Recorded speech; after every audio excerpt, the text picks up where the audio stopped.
తాజా వార్తలను అందించే ప్రెస్ న్యూస్ కి స్వాగతం.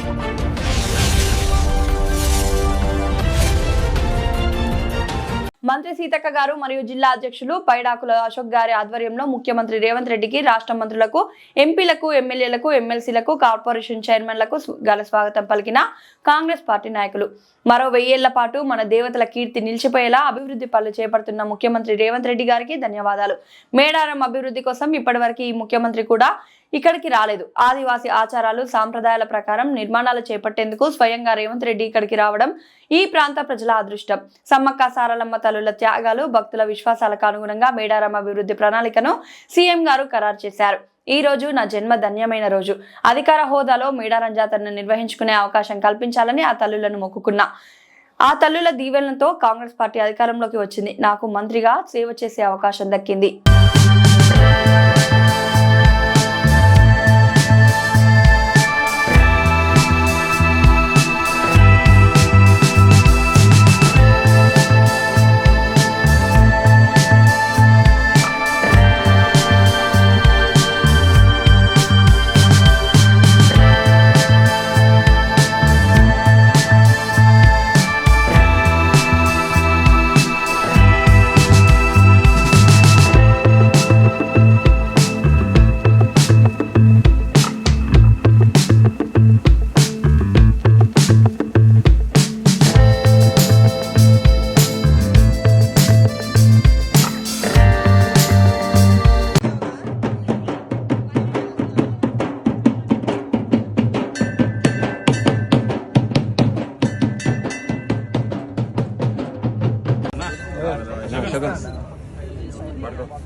కోరుతుంది వేదిక. మీకు తెలుసు, ఒక బెండలపాడు ఆదివాసీ గ్రామంలో ఇందిరమ్మ ఇల్లు అదిగో ఇప్పుడు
సమ్మక్క సారలమ్మ గద్దెలు మరియు ప్రాంగణ పునర్నిర్మాణ కార్యక్రమానికి సభాధ్యక్షత వహించిన సోదరిమణి, మా ఇంటి ఆడబిడ్డ, తెలంగాణ రాష్ట్ర మంత్రివర్యులు ధనసరి అనసూయ సీతక్క గారు, ఈ కార్యక్రమంలో నాతో పాటు ముఖ్య అతిథులుగా విచ్చేసిన వరంగల్ ఇన్ఛార్జ్ మంత్రివర్యులు పొంగులేటి శ్రీనివాసరెడ్డి గారు, అదేవిధంగా దేవాదాయ, ధర్మాదాయ, అటవీ పరిరక్షణ శాఖ మంత్రివర్యులు సోదరిమణి కొండా సురేఖమ్మ గారు, అదేవిధంగా మిత్రులు, మంత్రులు. ఇది ఒక బాధ్యత కాదు, బాధ్యతతో పాటు భావోద్వేగం.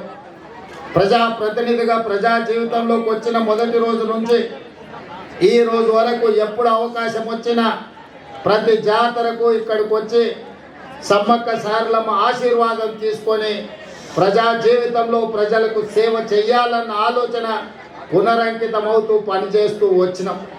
దాదాపుగా ఇప్పటికీ 17-18 సంవత్సరాల నుంచి వరుసగా ఈ ప్రాంతాన్ని సందర్శించుకోవడం, ఈ ప్రాంతం యొక్క అభివృద్ధి గురించి మాట్లాడుకోవడం, ఆనాటి పాలకులకు పెద్దలకు విజ్ఞప్తులు చేయడంతోనే సరిపోయింది.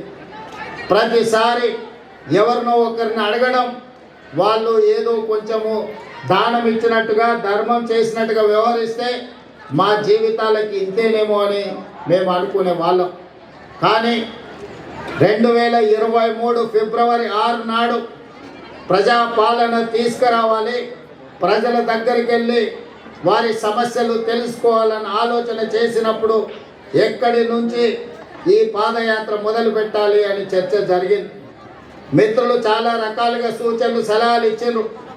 చివరికి నేను పెద్దలు వేం నరేందర్ రెడ్డి గారు ఆలోచన చేసి అక్కడో ఇక్కడ ఎక్కడో కాదు, మా ఇంటి ఆడబిడ్డ అయిన సీతక్క ప్రాంతం నుంచి మేడారం జాతర సమ్మక్క సారలమ్మ ఆశీర్వాదం తీసుకొని పాదయాత్ర మొదలు పెడతాం. ఒక సంకల్పం తీసుకొని బయలుదేరిన వాళ్ళు ఎవరు చరిత్రలో ఓడిపోలేదు. కాబట్టి ప్రజలకు ప్రజాపాలన అందించాలన్న సంకల్పంతో మనము సమ్మక్క సారలమ్మ ఆశీర్వాదం తీసుకొని బయలుదేరుతామని ఆనాడు ఇక్కడి నుంచి పాదయాత్ర మొదలు పెట్టినాం. సరిగ్గా 2 రోజులు 3 రోజుల ముందే సీతక్కకు చెప్పినాం. సీతక్క అన్నది, అన్న సమయం లేదు, 24 గంటలు 48 గంటల్లో ఈ కార్యక్రమం చేయడం కష్టం అవుతుందేమో అని. నేనన్నా, అక్క సంకల్పం ఉంటే కార్యక్రమం విజయవంతం అవుతుంది, నువ్వు ఎలాంటి ఆలోచన చెయ్యకు, పనులు మొదలుపెట్టు అని చెప్పి ఆనాడు ఫిబ్రవరి 6, 2023 నాడు ఇదే గద్దెల నుంచి గద్దెల ముందు ప్రణమిల్లి ఖచ్చితంగా ఈ తెలంగాణకు పట్టిన చీడ పీడ విరగడి కలిగిస్తాం, దొరల పాలన నుంచి ప్రజా పాలనకు తీసుకొస్తామని ఇక్కడ వేదిక మీద నుంచి ఆనాడు చెప్పడం జరిగింది. అందుకే మిత్రులారా, ప్రజలు ఆశీర్వదించారు, అవకాశం వచ్చింది. ఈనాడు అభివృద్ధి కార్యక్రమాలు చేయాలన్న సంకల్పంతో ముందుకు వెళ్తున్నాం. అభివృద్ధి అంటే అద్దాల మేడలు రంగుల గోడలే కాదు, ప్రజల జీవన ప్రమాణాలు పెంచాలి. ముఖ్యంగా ఆదివాసీలు అంటే ఈ దేశం యొక్క మూలవాసులు. ఆ ఆదివాసీల యొక్క, గిరిజన సోదరుల యొక్క, లంబాడి సోదరుల యొక్క అభివృద్ధిని ఏ ప్రభుత్వం అయితే భుజాల మీద మోస్తుందో అదే ఆ ప్రాంతం యొక్క ప్రజల యొక్క అభివృద్ధి అని నేను సంపూర్ణంగా విశ్వసిస్తున్నా. అందుకే ఈనాడు ఆదివాసీ ప్రాంతాలలో, తండాలలో, గూడాలలో, మారుమూల పల్లెల్లో వాళ్ళ యొక్క సంక్షేమానికి, వాళ్ళ యొక్క అభివృద్ధి కార్యక్రమాలకి ఈరోజు ప్రభుత్వం ప్రణాళికలు అందిస్తుంది. నియోజకవర్గానికి 3,500 ఇళ్ళు, 4,50,000 ఇందిరమ్మ ఇళ్ళు పేదోళ్ళకు అందించిన తర్వాత మరి ఆదివాసీలు గిరిజనులకు సరిపోవడం లేదు అని నా దృష్టికి ఎమ్మెల్యేలు తెస్తే ఐటీడీఏ ప్రాంతాలలో అదనంగా గిరిజనులకు, ఆదివాసీలకు మళ్ళీ 22,000 ప్రత్యేకంగా ఇళ్ళు ఇచ్చి ఆదివాసీ బిడ్డలు ప్రతి వాళ్ళు సొంత ఇంటిలో ఉండాలి అని మన ప్రభుత్వం ఈరోజు ప్రణాళికలు తీసుకున్నది. ఈ విధంగా ఏ విషయం వచ్చినా వాళ్ళకి ఇవ్వాల్సిన వాటా కోట ఇవ్వాల్సిందే, అదనంగా ఇంకొంత ఇవ్వాలి. ఎందుకంటే దశాబ్దాలుగా వాళ్ళకి అన్యాయం జరిగింది, నష్టం చేకూరింది. కాబట్టి వాటిని సరిదిద్దడానికి ప్రయత్నాలు చేయాలి అని చెప్పి ఈరోజు మన ప్రభుత్వం ముందుకు వెళ్తుంది. అందుకే ఈనాడు సన్న బియ్యం ఇచ్చిన, రేషన్ కార్డులు ఇచ్చిన, రైతు రుణమాఫీ చేసిన, రైతు భరోసా పథకాన్ని అమలు చేసిన, ఇందిరమ్మ ఇండ్లు ఇచ్చిన, ఈరోజు దేవాలయాల అభివృద్ధి కార్యక్రమాలను చేపట్టిన, ఆదివాసీలను, గిరిజనులను దృష్టిలో పెట్టుకొని వాళ్ళకి ఏ విధంగా మేలు జరుగుతుందో దాని ప్రకారం ప్రణాళికలు సిద్ధం చేసుకొని ఈనాడు మన ప్రభుత్వం ముందుకు వెళ్తుంది. గతంలో లేనంత గొప్పగా ఈనాడు దళితులకు, గిరిజనులకు మన మంత్రివర్గంలో కానీ మన ప్రభుత్వంలో కానీ ఎంతో ప్రాధాన్యత ఇవ్వడం జరిగింది. పరిపాలనలో భాగస్వాములు చేసుకుంటూ ప్రణాళికబద్ధంగా వాళ్ళ అభివృద్ధి కోసం నిర్ణయాలు తీసుకుంటూ ముందుకు వెళ్తున్నాం. ఇవాళ మిత్రులారా, ఈ కార్యక్రమం ఈరోజు సమ్మక్క సారలమ్మ గద్దెల మరియు ప్రాంగణ అభివృద్ధి పునర్నిర్మాణ కార్యక్రమము జీవితంలో వచ్చిన గొప్ప అవకాశం. ప్రతి మనిషి జన్మిస్తుంటాడు, మరణిస్తుంటాడు, కానీ కొద్ది మందికే అరుదైన అవకాశాలు వస్తుంటాయి. ఈనాడు నాకు మా సీతక్కకు ఒక అరుదైన అవకాశం, సమ్మక్క సారలమ్మ గద్దెలు మరియు ప్రాంగణ పునర్నిర్మాణం ఈ జన్మలో దక్కిన గొప్ప గౌరవం. సీతక్క చెప్పినట్టుగా తన జన్మ ధన్యమైంది. ఒక్కసారి పుట్టల మీద నుంచి అమ్మను గద్దెల మీద కూర్చోబెట్టే అవకాశం వస్తే నాకు ఈ జన్మకు చాలు అనుకుంది. కానీ గతంలో ఇతరుల దగ్గరికి వెళ్ళి రిప్రజెంటేషన్స్ ఇచ్చి మాకు నిధులు ఇవ్వండి అని అడిగే పరిస్థితి ఉండే. ఫిబ్రవరి 6, 2023 నాడు ఇదే ప్రాంతం నుంచి నేను చెప్పిన, రాబోయే రోజుల్లో ఇతరులను యాచించడం కాదు, సీతక్కనే సంతకం పెట్టి నిధులు మంజూరు చేస్తుంది, సీతక్క ప్రభుత్వంలో భాగస్వామి అవుతుంది అని ఆనాడు చెప్పడం జరిగింది. ఈనాడు చేసి చూపిస్తున్నాం. సమ్మక్క సారలమ్మ ఈ ప్రాంత అభివృద్ధి కోసం నిధులకు వెనక్కి అడిగి వేసే సమస్యనే లేదు. ప్రభుత్వానికి నిధుల సమస్య ఉండొచ్చు, అవసరమైతే ఇంకెక్కడైనా తగ్గిస్తాం. కానీ సమ్మక్క సారలమ్మ యొక్క అభివృద్ధి కోసం ఎన్ని కోట్ల రూపాయలైనా ప్రభుత్వం విడుదల చేస్తుంది, సరైన సమయంలో పూర్తి చేస్తుంది. నిర్మాణ కార్యక్రమం మాదై ఉండొచ్చు, కానీ గిరిజనుల యొక్క సాంప్రదాయాన్ని కాపాడుకునే బాధ్యత వాళ్ళదే. అందుకే ప్రభుత్వం ప్రణాళికలు రచించి ప్రభుత్వమే నిర్మించడం కాదు, ప్రణాళికల్లో ఆదివాసులను భాగస్వాములను చేసినాం. సాంప్రదాయాన్ని పరిరక్షించడంలో ఆదివాసులను భాగస్వాములను చేసినాం. రేపు జరగబోయే పునర్నిర్మాణంలో కూడా ఆదివాసీలను భాగస్వాములను చేస్తున్నాం. అందులో ఉండే రీసెర్చ్ స్కాలర్స్ని, అదేవిధంగా సాంప్రదాయాన్ని కొనసాగిస్తున్న వాళ్ళ వారసులను అందరినీ కూడా ఇందులో భాగస్వాములను చేసినాం. మామూలుగా సిమెంట్ కట్టడాలు కడితే అత్యధికంగా 100 సంవత్సరాలు మాత్రమే ఉంటుంది. సిమెంటుతో కట్టిన ఏ కట్టడం దాని జీవన ప్రమాణము, జీవిత కాలము అత్యధికంగా 100 సంవత్సరాలు. కానీ రాతి కట్టడాలతో కడితే 100,000 సంవత్సరాలు ఉంటుంది. దానికి ఉదాహరణే మీ ప్రాంతంలో ఉన్న రామప్ప దేవాలయం. రుద్రదేవుడు ఆనాడు కట్టిన దేవాలయం 800 సంవత్సరాలైనా యునెస్కో లిస్టులో ఈరోజు చేరింది అంటే రాతి కట్టడాలతోని, గొప్ప నగిశీలతోని రామప్ప మందిరం కట్టిండు రుద్రదేవుడు. కాబట్టి ఇయాలకి అది చరిత్రలో నిటారుగా నిలబడ్డది. అందుకే అధికారులు సిమెంట్తో ప్రతిపాదనలు తెచ్చిన సిమెంట్ కట్టడాలు వద్దు, రాతి కట్టడాలతోనే కట్టాలి. రాబోయే 100 సంవత్సరాలకు సమ్మక్క సారలమ్మ మందిరం, గద్దెలు, ప్రాంగణం ఆదర్శంగా ఉండాలి, ఈ ప్రాంతంలో అభివృద్ధి జరగాలి అని ఈరోజు ప్రతి కట్టడం రాతి కట్టడాలతోనే కట్టాలని ఈరోజు నిర్ణయం తీసుకున్నాం. ప్రజల యొక్క ఆలోచన, ఆదివాసీ సోదరుల యొక్క కోరిక మేరకు ఈ ప్రభుత్వం ఈ ప్రణాళికను తీసుకొని వచ్చింది.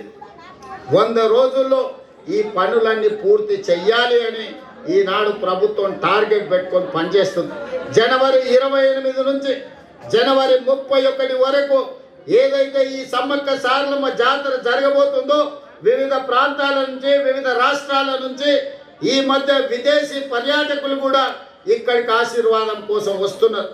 భక్తులకు ఎలాంటి అసౌకర్యం కలగకుండా ఇక్కడ అభివృద్ధి కార్యక్రమాలు వేగంగా జరగాలి అంటే రాత్రి భవన్లు ఇక్కడ పనులు జరగాలి. పొద్దుటపూటనే పని చేస్తే సమయం సరిపోదు, రాత్రి సమయంలో కూడా పని చేయాలి.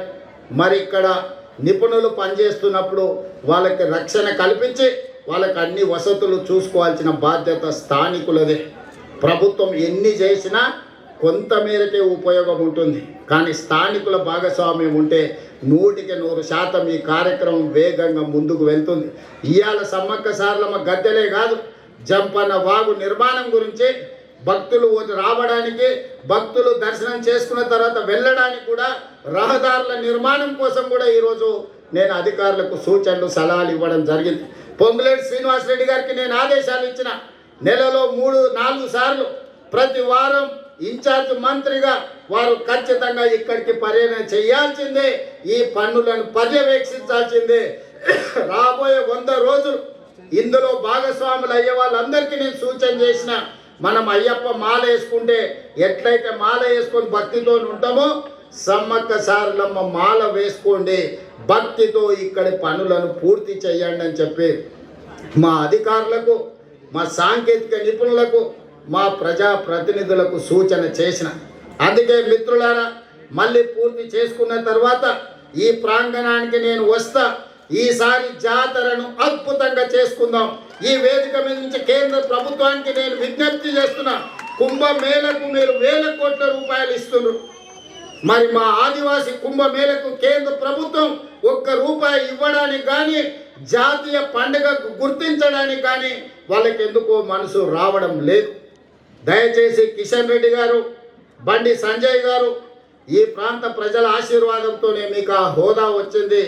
నరేంద్ర మోడీ గారు ఈ దేశానికి ప్రధానమంత్రి అయినరు. ఇప్పటికైనా ఆలోచన చేయండి. కుంభమేళానే కాదు, ఉత్తరప్రదేశ్లో ఉన్న అయోధ్యనే దేవాలయాలు కాదు, ఈనాడు తెలంగాణ ప్రాంతంలో ములుగు అడవుల్లో ఇక్కడ ఉన్న సమ్మక్క సారలమ్మ కూడా ఒక గొప్ప దేవాలయం, ఒక చరిత్ర ఉన్నది. ఒక పోరాట పటిమతో పౌరుషానికి మారు పేరు, రాచరికం మీద తిరుగుబాటు చేసి జెండా ఎగరేసిన సమ్మక్క సారలమ్మ జాతరకు జాతీయ పండుగ గుర్తింపు రావాలి. దీనికి కోట్ల రూపాయలు కేంద్ర ప్రభుత్వం ఇవ్వాలి. ఇవ్వకపోతే మీ ఇష్టం, నేనేమనను. కానీ సమ్మక్క సారలమ్మ అన్ని గమనిస్తున్నాయి. ఎందుకంటే ఇవాళ ఉదయం బయలుదేరే ముందు వర్షం ఉంటుంది, హెలికాప్టర్ పోదు సార్ అన్నారు. అంటే నేనన్నా, మీరేం చింత చేయకండి, ఏర్పాట్లు చేసుకోండి, సమ్మక్క సారలమ్మ వచ్చే అడ్డంకులను అన్నీ తొలగిస్తుందని మా అధికారులకు నేను చెప్పిన. మేఘాలు కమ్ముకొచ్చినట్టు వర్షం కురిసిన వాతావరణం ఉన్న మేఘాలన్నీ కూడా ఎక్కడికక్కడగా విడిపోయి ఈనాడు ఇక్కడికి వచ్చి ఈ మంచి కార్యక్రమాన్ని చేపట్టడానికి ప్రకృతి పూర్తిగా సహకరించింది. ఇవాళ ప్రకృతి ఒడిలో, ప్రకృతి వనంలో ఈరోజు ప్రకృతికే దేవతగా, దేవుళ్ళుగా ఈరోజు మనం కొలుసుకుంటున్న సమ్మక్క సారలమ్మ గద్దె మరియు ప్రాంగణ పునర్నిర్మాణానికి ప్రకృతి పూర్తిగా సహకరించింది. సమ్మక్క సారలమ్మలు ఆశీర్వదించారు. ఇక మనం ఈ సంకల్పం తీసుకొని కార్యక్రమం పూర్తయ్యే వరకు మనందరం కష్టపడి పనిచేద్దామని తెలియజేస్తూ మీ అందరి దగ్గర సెలవు తీసుకుంటున్న ధన్యవాదాలు మిత్రులారా.